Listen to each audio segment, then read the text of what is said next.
tetap berjuang untuk menegakkan kebenaran dan keadilan di negara tercinta Republik Indonesia. Takbir! Allahu Akbar!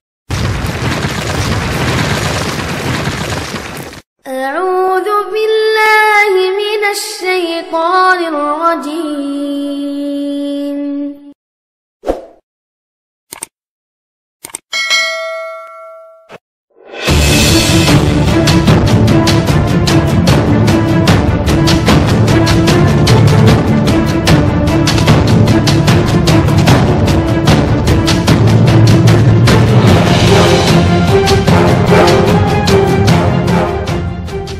Di zaman sekarang, kita sangat miris melihat jamaah yang begitu kasar kepada para ustadz yang tidak sejalan dengan golongannya. Padahal Tuhannya sama-sama Allah, nabinya sama, sahadatnya sama, tapi mereka tidak segan menuduh dengan kalimat-kalimat ustadz ahli subhat. Padahal ustadz yang diolok-olok itu adalah ustadz-ustadz yang lulusan universitas-universitas yang telah diakui oleh dunia. Pertanyaannya adalah, apakah para pengolok ini benar-benar sekolah seperti ustadz-ustadz yang mereka olok? Atau mereka hanya sekolah ala kadernya saja?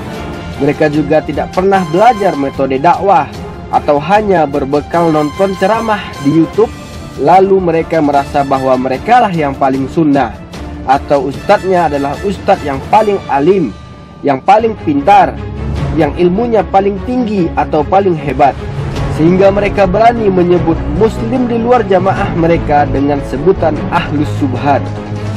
Bahkan jika ada orang dari golongan mereka belajar kepada ustadz lain, mereka tidak ragu menyebutnya dengan orang bermanhaj lalat. Apakah seperti ini ulama salaf mengajarkan kita cara bersopan santun? Hei, sadarlah, mereka yang kalian olok-olok itu adalah muslim. Bukankah muslim dengan muslim yang lain adalah bersaudara? Apakah kalian tidak tahu bahwa Ustadz Abdul Somad harus menyiapkan materi-materi lucu sebagai selipan kajian agar pendengarnya tidak merasa jenuh? Atau kalian juga tidak mau tahu betapa Ustadz Hanan Ataki harus belajar memahami karakter anak-anak muda, mengamati kebiasaan-kebiasaan pemuda zaman now, lalu menyesuaikan tema dan cara bertutur agar dakwahnya dapat diterima dengan mudah? Atau kalian juga tidak pernah mendengar pesan yang telah disampaikan berkali-kali, berulang-ulang oleh Ustadz Adi Hidayat agar kita berhenti mencari perbedaan dan fokus pada persamaan, agar umat ini bersatu, agar tidak ada lagi saling olok sesama muslim? Mau sampai kapan kita begini? Mau sampai kapan kita tercerai hanya karena perbedaan mazhab? Padahal para pendiri mazhab itu, mereka saling menghormati, mereka saling memuliakan. Lihatlah bagaimana para ustadz berkumpul dan duduk satu meja pada acara pertemuan ulama sedunia beberapa waktu yang lalu. Mereka berbeda, pandangan mereka beda, mazhab mereka beda, tapi mereka bisa duduk satu majelis dan memuliakan satu sama lain. Dan lihatlah apa yang mereka sampaikan kepada kita. Mereka ingin kita bersatu. Mereka ingin kita semua mendapat siraman hidayah, bukan untuk satu golongan saja, tapi untuk kita semua, agar kita sukses di dunia dan masuk surga bersama-sama. Dipesankan kepada kita semua agar menghindari perpecahan. Sebagaimana kami duduk bersama di sini, pasti ada perbedaan di antara kami, tetapi persatuan umat, persatuan demi kepentingan agama dan bangsa kita harus lebih kita dahulukan di tengah perbedaan-perbedaan pilihan. Alhamdulillah, hari ini kami punya itikat terbaik untuk berkumpul bersama-sama bersinergi, membangun maslahat, membangun rekonsiliasi kebaikan-kebaikan, dan kami menyeru kepada seluruh masyarakat Indonesia, termasuk tokoh-tokoh bangsa, mari kita duduk bersama untuk mewakilkan masa depan bangsa yang terbaik, memberikan inspirasi kepada dunia, dan ingatlah baik-baik bahwa kita bangsa besar dengan sumber daya yang sangat hebat. Karena itulah banyak negara-negara lain di luar yang menginginkan Indonesia ini barangkali tidak menjadi pesaing-pesaing terbaik bagi mereka. Maka kita amat sangat mungkin untuk bersatu, karena kiblat kita satu, Ka'bah, awal wajhaka syatral masjidil haram. Bahasa yang kita pakai juga satu, bahwa kami ada sedikit perbedaan. Mungkin Ustaz Fulan tadi subuhnya tidak pakai kunut, mungkin Ustaz Fulan subuhnya bismillahnya sir, Ustaz Fulan jahar, tapi kami tetap disatukan bahwa kami sama-sama sholat subuh. Kita semua sepakat, apapun ormas kita, apapun warna kulit kita, apapun bahasa kita, kita tidak ingin dijajah. Cukuplah itu sudah 350 tahun ditambah 3,5 tahun, lalu dijajah lagi dengan dhala'id dain, dililit utang. Kata orang menjinakkan buaya itu susah, tapi sebenarnya banyak buaya yang buas menjadi jinak. Ada yang lebih susah menjinakkan pawang-pawang buaya.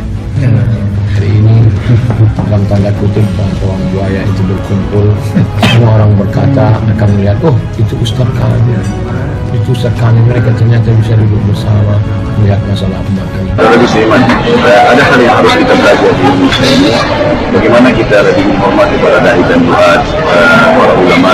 Itu sudah tidak asing lagi secara nasional. Dan ada perselisihan sudah di antara kami. Kalau ada perbedaan pendapat itu, pendapat yang sudah lama disampaikan oleh para ulama. Dan juga harus bisa lebih bijak dengan Indonesia yang sangat luas ini. Banyak pendapat dan itu khazanah bagi Islam. Kita membawa persatuan dan akan kita upload ke Instagram dan Twitter dan Facebook. Jadi, mengapa kita harus membatasi diri kita dengan ilmu?